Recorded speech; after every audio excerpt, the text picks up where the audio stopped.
Hi, Mystery Recaps here. Today, I'm going to explain a horror sci-fi movie called Patrick, Evil Awakens. Spoilers ahead. Watch out and take care.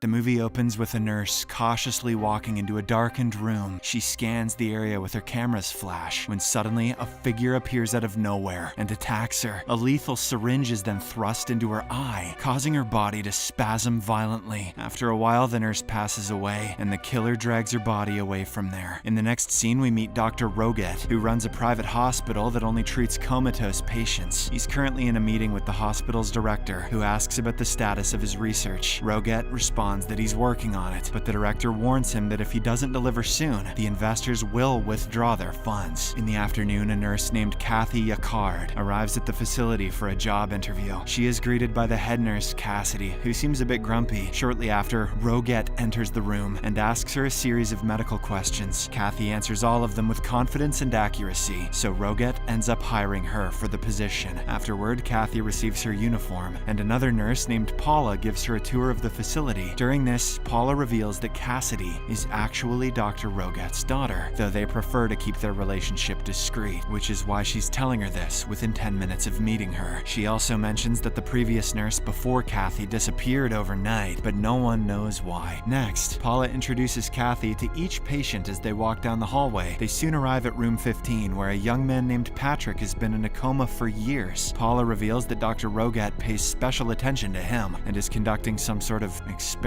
Unlike the other patients, Patrick appears to be in relatively good health. A curious Kathy approaches to greet him, but he suddenly spits at her. Thankfully, it's just an involuntary muscle reflex, and there's nothing to worry about. Later, Kathy is alone, sweeping the floor, when she hears an unusual alarm sound. She turns around and is horrified to see a man with a scarred face. Kathy begins to panic until Paula arrives and explains that the man is Mr. Fraser, one of their patients. It turns out that Fraser was injured in an explosion, but was able to wake up from his coma because of Dr. Roget. Paula then takes Kathy to Fraser's room, which is filled with clocks. She reveals that every day at 7 p.m., the man operates a nearby lighthouse. Later that night, Kathy is in her room scrolling through Facebook when she gets a call from her ex, Ed, but she coldly ignores it and even deletes his phone number. Just then, there's a knock at the door, and it's Paula, who wants to go out. Kathy agrees, and the two of them head to a bar for a drink. There, Paula introduces her to a man named Brian, who is a psychiatrist, but mostly writes and hosts a radio show. He shows an interest in Kathy, and she also finds herself attracted to him. The next day, Roget takes Kathy to room 15, but warns her not to speak with Patrick at any cost. Once they get inside, the doctor immediately starts conducting experiments. He injects Patrick and pokes him in several places on his body. Roget then examines his brain activity, but detects no signal. This frustrates him greatly, so he abandons the experiment and abruptly leaves. The scene then cuts to the weekend, where Kathy visits a nearby museum and runs into Brian. As they engage in conversation, he receives a missed call from an unknown number. Brian ignores it for the time being and invites her to coffee. She happily agrees, but then he responds by suddenly spitting on her. Kathy finds this disgusting and angrily storms off from there. The next morning, Brian arrives at her place to apologize for what happened. He admits that he doesn't remember what he did and asks for her forgiveness. Kathy is still mad at him, but she accepts his apology and invites him inside. They then start to drink and enjoy each other's company, but their evening is cut short by a knock on the door. It turns out to be Kathy's ex, Ed, who has come to make amends. She isn't interested in seeing him and firmly tells him to leave. However, Ed gives his temporary address and states that he won't leave town until they resolve their issues. The incident ruins Kathy's mood, and she asks Brian to leave as well. But as he prepares to go, his hands start to shake uncontrollably. This causes him to accidentally shatter a glass, which severely injures his hand. Kathy then rushes him to the hospital for treatment and returns home afterward. Late that night, Brian unexpectedly returns to her house, and they begin to get intimate. However, during the peak of their pleasure, she notices something alarming. Brian's face suddenly morphs into Patrick's, and his skin begins to wither like a mummy. Kathy screams in horror and soon awakens from her sleep, revealing that it was just a nightmare. The next day, she arrives at work and sees Dr. Roget continuing his painful experiments experiments on Patrick. After he leaves, Kathy goes near the patient and he reacts by spitting on her. This leaves her fuming and she immediately slaps him hard. But when Patrick starts crying, she regrets her actions and apologizes. Strangely, he spits again and Kathy realizes that he's trying to communicate. She then instructs him to spit once for yes and twice for no. After this, Kathy starts touching various parts of his body and asks if he feels anything, to which he responds by spitting. She soon becomes carried away and touches his private parts, asking if he can feel her. I feel something all right. Unfortunately, Cassidy catches her in the act and summons her to her office. The head nurse scolds her for trying to communicate with Patrick and even touching him inappropriately. Kathy reveals that he's conscious, but Cassidy doesn't believe this and curses all the patients, wishing them a quick death. While they're arguing, Roget arrives and demands proof of Kathy's claim. She then leads him to Patrick and asks him to spit, but the patient doesn't respond this time. This disappoints Dr. Roget, who claims that the spitting was actually caused by an electrical current from the medical equipment installed in his body. Later that night, we notice the computer in Patrick's room turning on itself. It is revealed that he has telekinetic abilities, allowing him to control objects without physical contact. Patrick starts browsing through Kathy's social media and looks at her pictures. When he comes across a photograph of her with Ed, he feels a surge of jealousy. She touches my penis now. The next day, Kathy approaches Patrick alone and asks why he didn't react in front of the doctor. He responds by using his telekinetic abilities to type the word secret into the nearby computer. This shocks Kathy, but before she can respond, Paula shows up and the word on the monitor disappears. In the evening, Kathy meets with Ed and they finally resolve their relationship issues. They chat for a long time and Ed heads to the kitchen to cook. At this moment, he receives a missed call from an unknown number. Before he can figure out who it is, Patrick gains control over Ed and makes him place his hand on a grill. Moments later, when Kathy arrives in the kitchen, she is horrified to find Ed's hand severely burned. She rushes him to the hospital, where the doctor explains that Ed's nerves were so damaged that he couldn't even feel the pain. Despite the terrible accident, Kathy returns to the facility and tries to communicate with Patrick. To her surprise, he once again begins to respond through the computer. Kathy asks if he wants the doctor to stop torturing him, but he refuses. When she asks why he only talks to her, Patrick responds that it is because she has always treated him kindly. Later, when the doctor arrives to perform another painful experiment on Patrick, Kathy tries to protest. She argues that the procedure is inhumane, but the doctor tells her to mind her own business. In the evening, Kathy meets with Brian and tells him everything about the cruel experiments Dr. Roget has been conducting. She also claims that they must act quickly, or Patrick might lose his life. Upon hearing this, Brian is shocked, and he promises to speak with his reporter friends to find a solution. The next day, Kathy is approached by Roget, who is furious with her for spreading rumors about him. He reveals that Brian has been calling and asking him various questions. However, she denies knowing anything about this and walks away. Later, she tells Patrick that she's going to help him and that he will finally be free from Roget's experiments, but he responds that he doesn't need her help and wants things to stay the way they are. Just then, the clock strikes 7 and Fraser activates the lighthouse. This reduces the voltage, causing Patrick's typing to become erratic. That evening, Brian heads to the facility to investigate and tries to call Kathy on the way. However, his phone suddenly overheats, causing his car seat to burn. It turns out that Patrick has taken control of his phone and the car. The accelerator pedal is pressed to the floor and the brake pedal also stops working. Unable to control the vehicle, Brian eventually drives off a cliff and falls to his death. The next day, Roget continues his experiments, but Kathy has had enough. She intervenes in the middle of the procedure and removes the electric shock device. Unfortunately, this causes Patrick's heart rate monitor to flatline. Paula quickly attempts CPR on him, while Kathy administers an adrenaline injection. In the end, Patrick is brought back to life, but Cassidy angrily throws both the nurses out. Afterwards, she confronts her father and urges him to stop the experiments. She believes that Patrick came into their lives as a curse, and he's going to end them all. But the doctor responds that he's on the verge of a breakthrough and can't give up now. Meanwhile, Kathy hears the news about Brian's death and becomes furious. She immediately confronts Roget and accuses him of orchestrating it. However, the man has no idea what she's talking about and fires her on the spot. The next day, Cassidy takes a lethal injection and heads to Kathy's place, intending to kill her. We learn from a flashback that she was the one who killed the nurse at the start of the movie. Upon her arrival, Cassidy warns Kathy never to return to the clinic again. She admits that she and her father are guilty of terrible things, but the real monster is Patrick. She then hands Kathy a file on Patrick and warns that his love is more dangerous than his hate. Cassidy also admits that she came here to kill her today, but she's too tired for that now. After the woman leaves, Kathy begins reading the file carefully and discovers that Patrick used to be obsessed with his mother. One day, when he discovered her in the bathtub with a lover, he killed them both by throwing a toaster in the water. If his mother and her boyfriend couldn't stop him from doing that, they deserved it. He then plunged his hands into the bath to electrocute himself, which led to his coma. Back at the facility, Cassidy sends her father to a patient's home who has become gravely sick. She also orders Paula to go to town and purchase some medical supplies.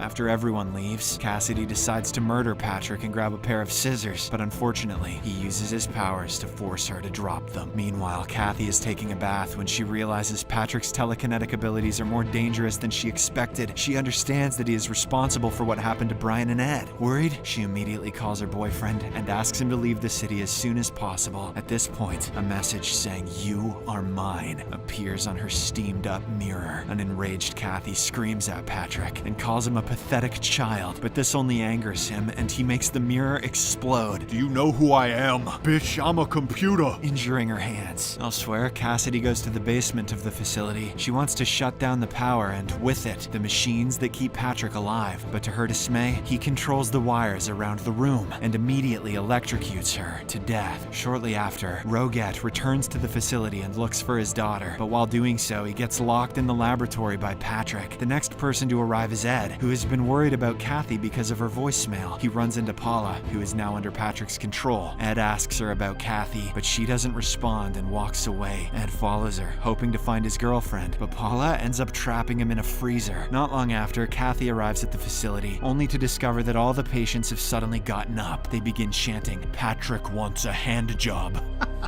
It wasn't a joke. Which weirds her out and scares her at the same time. As Kathy tries to escape, she encounters Paula, who's still under Patrick's control. He leads her to the elevator door, which quickly opens, causing her to fall to the ground. Paula is fortunately not injured, which brings Kathy some relief, but her relief is short-lived as Patrick releases the elevator and crushes the nurse to death. In the aftermath, a distraught Kathy goes to room number 15, which turns out to be locked. She then receives a text from Patrick saying he loves her. Kathy screams at him, asking if this is the same love he felt for his mother, but he doesn't respond and simply tells her that he has locked up Ed somewhere. This worries Kathy greatly, and she runs around the facility searching for her boyfriend, but to no avail. Soon she arrives at the laboratory, where Roget is seen eating alive frogs. He claims that the lunatic patient forced him to do it. Sure, buddy. Roget then abruptly runs away from the room, but locks the door behind him, trapping Katie inside. After this, he grabs a lethal syringe and attempts to kill Patrick with. However, the latter throws him out of the room and uses his own electric shock device on the doctor. Fraser notices Roget in pain and intends to pull out the electric shock, but then his alarm clock rings and he rushes to the lighthouse. It is evident that his lighthouse fetish is more important than saving someone's life. Unfortunately for the doctor, he ends up dying a painful death. As all of this is happening, Kathy manages to escape and discovers Ed trapped in the freezer. She tries her best to get him out, but is unable to do so. At this moment, the nurse, who was killed at the start, awakens inside the freezer. It turns out she is being controlled by the Comatose freak like a puppet. She then approaches Ed and starts strangling him aggressively. This terrifies Kathy, and she begs Patrick to save her boyfriend. In response, he sends her a text, promising that if she joins his side, he will release her boyfriend. Unfortunately for her, his side means fingers in the butt. Hearing this, the poor woman has no option but to agree to his demands. Patrick then hands her the lethal injection and forces her to make a choice. He says that she must either inject herself and be with him, or let Ed die. Kathy thinks for a while and agrees to unalive herself, but she also keeps an eye on the clock, knowing that the lighthouse lamp will be turned on soon. To delay the time, she tries to make small talk with Patrick and expresses her love for him. When the clock strikes 7, Fraser turns on the lighthouse, causing the electricity voltage to drop. Kathy then takes full advantage of the temporary darkness by inserting the syringe into Patrick's heart as his life drains away. The dead nurse's body in the freezer also loses strength. This finally allows Ed to breathe, and he gets out of the freezer. The two lovers then reunite and embrace each other in tears. Moments later, they notice Patrick's body being thrown out the window. It lands on the fence in front of the door and impales his heart. The moral of the story is do not touch the peni of coma patients. Subscribe for more videos like this,